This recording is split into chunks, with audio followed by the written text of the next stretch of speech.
رہنمائی اور ہدایت کا راستہ۔ صلاح کا جب ترجمہ کوئی انگریزی میں کرتا ہے تو اکثر اس کا ترجمہ کرتے ہیں پریئر، اور جب ہم اس کے معنی دیکھتے آکسفورڈ ڈکشنری میں، پریئر کے معنی ہیں to beseech, to ask for help, کسی سے مدد مانگنا۔ یہ ترجمہ صلاح کا صحیح نہیں ہے۔ جو ہم صلاح کے بعد دعا مانگتے ہیں، the supplication we do، اس کے معنی ہے مدد مانگنا، کیونکہ صلاح میں ہم اللہ سے مدد مانگنے کے علاوہ ہم اس کی تعریف بھی کرتے ہیں، ہم اس کا شکریہ ادا بھی کرتے ہیں، اور اللہ سے ہدایت بھی پاتے ہیں۔ اسی لیے ٹو پرے، مدد مانگنا، صلاح کا پورا ترجمہ نہیں ہے، اور ہم اسے صحیح نہیں کہہ سکتے۔ اردو میں جو ہم ترجمہ کرتے ہیں نماز، یہ پرشین لفظ سے آتا ہے، اسے کہتے ہیں بندگی۔ یہ ترجمہ کافی حد تک صحیح ہے، انگریزی ترجمہ پریئر سے اور صحیح ہے۔ اور انگریزی میں صلاح کو پسند کرتا ہوں کہنے کے لیے پروگرامنگ، یا عام زبان میں کہیں گے برین واشنگ، دماغ کی صفائی کرنا۔ لیکن کوئی اگر کہیں گا آذان سننے کے بعد آپ کہاں جا رہے، اور کہیں گے I'm going for brain washing، میں دماغ کی صفائی کرنے کے لیے جا رہا ہوں، تو عجیب لگتا ہے۔ تو کہ انگریزی میں کہیں گا کہ میں پریئر کے لیے جا رہا ہوں، مجھے کوئی حرج نہیں ہے، لیکن یہ کہنا چاہتا ہوں پریئر جو انگریزی لفظ ہے وہ صلاح کا صحیح ترجمہ نہیں ہے۔ میں پسند کرتا ہوں کہنے کے لیے پروگرامنگ ٹورڈز رائچیسنس، یا صلاح رہنمائی اور ہدایت کا راستہ ہے، کیونکہ صلاح میں اللہ سے مدد مانگنے کے علاوہ ہم اس کا شکریہ ادا بھی کرتے ہیں، ہم اس کی تعریف بھی کرتے ہیں، اور اس سے ہدایت اور رہنمائی بھی پاتے ہیں۔ جب بھی ہم یہ لفظ پروگرامنگ سنتے ہیں، فوراً ہمارے دماغ میں کمپیوٹر آ جاتا ہے۔ اگر آپ مجھے اجازت دیں گے کہ میں انسان کو ایک مشین کہوں، تو مجھے یہ کہنا پڑے گا کہ انسان دنیا کی سب سے بہترین مشین ہے، انسان دنیا کی سب سے بہترین کمپیوٹر ہے۔ اور اکثر یہ عام ہے کہ جب ہم صلاح پڑھتے ہیں اکثر ہمارا ذہن بھٹکتا ہے، یہ عام بات ہے، یہ کچھ نئی بات نہیں، ہم جانتے ہیں، لیکن کئی بار کسی ذکر نہیں کریں گے، لیکن ہم سب جانتے ہیں کہ اکثر جب ہم صلاح پڑھتے ہیں تو ہمارا ذہن بھٹکتا ہے۔ اگر کوئی طالب علم کوئی امتحان کا پیپر دینے کے بعد جب صلاح پڑھ رہا ہے تو صلاح میں وہ سوچیں گا سوال نمبر 2 کا جواب میں نے ایسے کیوں دیا، اگر ویسے دیتا تھا تو اچھا ہوتا۔ وہ عورت سوچیں گی کہ میرے شوہر کے لیے آج میں کیا پکاؤں، چکن بریانی یا مٹن پلاؤ۔ یہ صلاح میں ہی سب ہمیں خیال آتا ہے۔ وہ بزنس مین سوچے گا، تاجر سوچے گا کیا میں کس کا دھندا کروں، کون سے تجارت میں مجھے زیادہ فائدہ ہے۔ تو صلاح میں ہمارا ذہن بھٹکتے رہتا ہے، اور یہ عام بات ہے، بھٹکنا چاہیے نہیں، لیکن بھٹکتا ہے۔ کیوں؟ کیونکہ اکثر ہم مسلمان 80% سے زیادہ مسلمان ہم عربی نہیں جانتے، اور جب ہم صلاح میں جو آیتیں پڑھتے ہیں قرآن مجید کی، مثال کے طور پر سورہ فاتحہ پڑھنا فرض ہے، ہم جب سورہ فاتحہ پڑھتے ہیں ہمیں سورہ فاتحہ اتنے اچھی طریقے سے یاد ہے کہ اگر نیند میں سے ہمیں کوئی اٹھائیں گا 2 بجے رات کو اور کہیں گا سورہ فاتحہ پڑھو، تو ہم 100 میل کی رفتار پہ پڑھ سکیں گے، الحمد رب العالمین الرحمن مالک یوم الدین، کیونکہ ہمیں سورہ فاتحہ بہت اچھی طریقے سے یاد ہے۔ نیند میں بھی آپ بولیں گے تو ہم 100 میل کی رفتار پہ سورہ فاتحہ پڑھ سکیں گے۔ اور ہمارا ذہن جو اللہ سبحانہ تعالیٰ نے ہمیں دیا ہے، the brain Allah has given us، وہ اتنا پاورفل ہے کہ یہ سورہ فاتحہ ہمارے ذہن کا ایک دم چھوٹا سا حصہ استعمال ہوتا ہے، کیونکہ ہمیں پوری طریقے سے یاد ہے، منہ زبانی یاد ہے، اور ہم 100 میل کی رفتار پہ پڑھ سکتے. تو سورہ فاتحہ پڑھنے کے لیے ہمارا بہت چھوٹا سا ذہن، بہت چھوٹا، ایک دم کم ذہن استعمال ہوتا ہے، باقی ہمارا ذہن خالی ہے. An empty brain is a devil's workshop. یہ انگریزی میں کہاوت ہے کہ خالی دماغ شیطان کا کارخانہ ہے، خالی دماغ شیطان کی فیکٹری ہے. اور سائنٹیفکلی ہمارا دماغ خالی کبھی رہ ہی نہیں سکتا. یہ سائنس کے تو کیا کرتا ہے، دماغ بھٹکتا ہے، سوچتے رہتا ہے کیا کروں، کیا پکاؤں، کیسا تجارت کروں، کل کیا کروں، کیا پہنوں. تو ذہن کو بھٹکنے سے روکنے کے لیے سب سے بہترین طریقہ ہے کہ اگر ہم عربی زبان نہیں جانتے تو جو ہم عربی آیتیں پڑھ رہے ہیں اس کے ساتھ ساتھ اس کا ترجمہ بھی دہرائیے. ذہن میں عربی آیتوں کے ساتھ ذہن کے پیچھے at the back of your mind ہم اس کی معنی بھی دہرائے.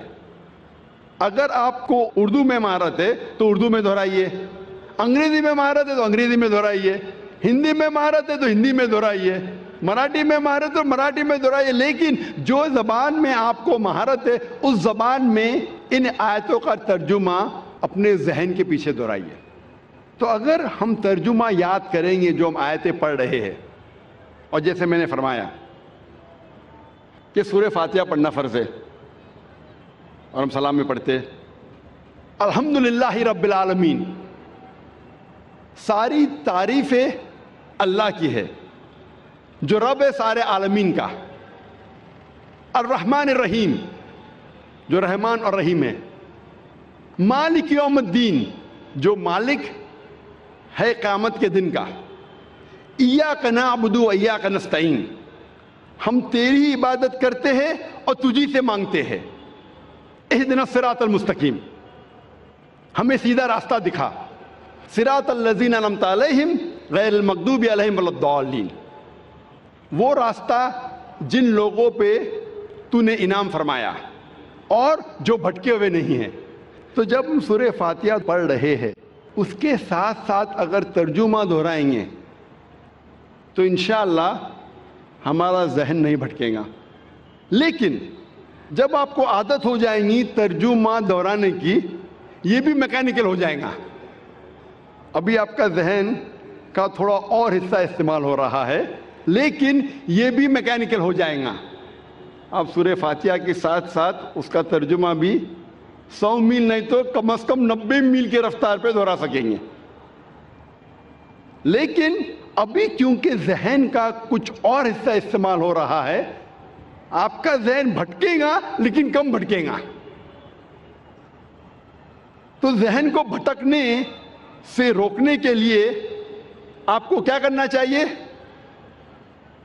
ترجمے کے ساتھ ساتھ اس ترجمے کے معنی پہ کانسنٹریٹ کرنا چاہیے، توجہ دینا چاہیے.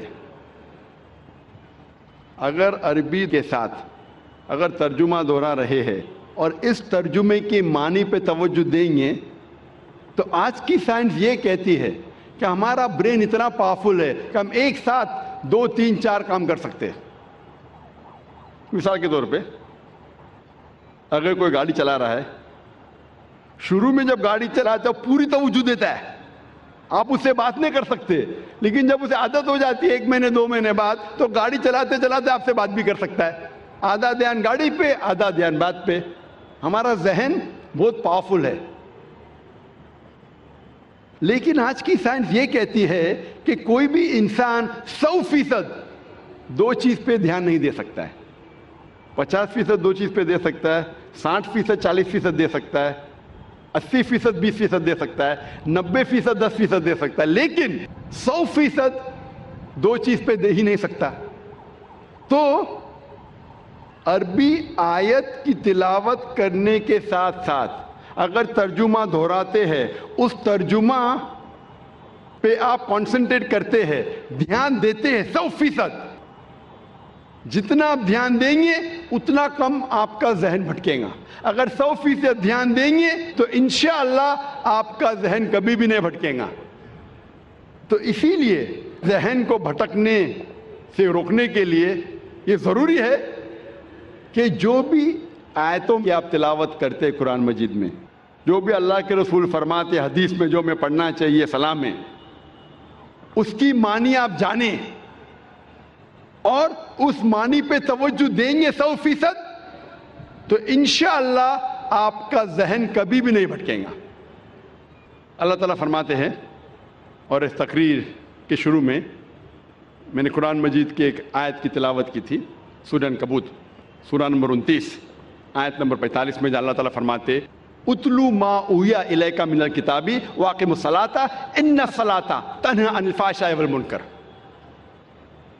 تلاوت کرو ان آیتوں کی جو میں نے نازل کی ہے اس کتاب میں، واقم الصلاۃ، اور صلاح کو قائم کرو، ان الصلاۃ تنہی عن الفحشاء والمنکر، بے شک صلاح فحشی اور برے کاموں سے روکتی ہے۔ قرآن مجید میں اللہ تعالیٰ فرماتے ہیں کہ بے شک صلاح فحشی اور برے کاموں سے روکتی ہے، جسے میں کہتا ہوں ہدایت کا راستہ، پروگرامنگ ٹورڈز رائچیسنس۔ صلاح دا پروگرامنگ ٹورڈز رائچیسنس، صلاح رہنمائی اور ہدایت کا راستہ۔ صلاح ہمیں پروگرام کرتی ہے صحیح راستے کی طرف، اور ہم جانتے ہیں کہ سورہ فاتحہ کے بعد ہم قرآن مجید کی چند آیتوں کی تلاوت کرتے ہیں۔ مثال کے طور پہ سورہ فاتحہ کے بعد امام تلاوت کر رہا ہے سورہ مائدہ کی آیت، سورہ نمبر 5 آیت نمبر 90، جہاں اللہ تعالیٰ فرماتے یا ایھا الذین آمنو، اے ایمان والو، انما الخمر والمیسر، بے شک شراب اور جوا، والانصاب والازلام، بت پرستی اور پھانسے پھینکنا، رجس من عمل الشیطان، یہ شیطان کے ہتھ کنڈے ہیں، فاجتنبوہ لعلکم تفلحون، ان ہتھ کنڈوں سے دور رہو تاکہ تم فلاح پاؤ۔ یہاں صلاح میں ہمیں ہدایت مل رہی ہے کہ شراب مت پیو، جوا مت کھیلو، بت پرستی مت کرو، پھانسے مت پھینکو، یہ شیطان کے ہتھ کنڈے ہیں، ان سے دور رہو تاکہ آپ فلاح پاؤ۔ اللہ ہمیں ہدایت دے رہا ہے صلاح میں۔ ہو سکتا ہے کہ سورہ فاتحہ کے بعد امام صاحب سورہ مائدہ سورہ نمبر 5 آیت نمبر 3 کی تلاوت کرتے ہیں، جہاں اللہ تعالیٰ فرماتے حرمت علیکم المیتۃ والدم ولحم الخنزیر وما اہل لغیر اللہ بہ، حرام میں آپ کے لیے مرا ہوا گوشت، خون، خنزیر سور کا گوشت اور غیر اللہ کا کھانا، اللہ کے علاوہ کسی اور کا نام لیا ہوا کھانا، یہ آپ کے لیے حرام ہے۔ یہاں ہمیں ہدایت مل رہی ہے کہ مرا ہوا گوشت، خون، خنزیر، غیر اللہ کا کھانا آپ کے لیے حرام ہے۔ ہو سکتا ہے کہ سورہ فاتحہ کے بعد امام صاحب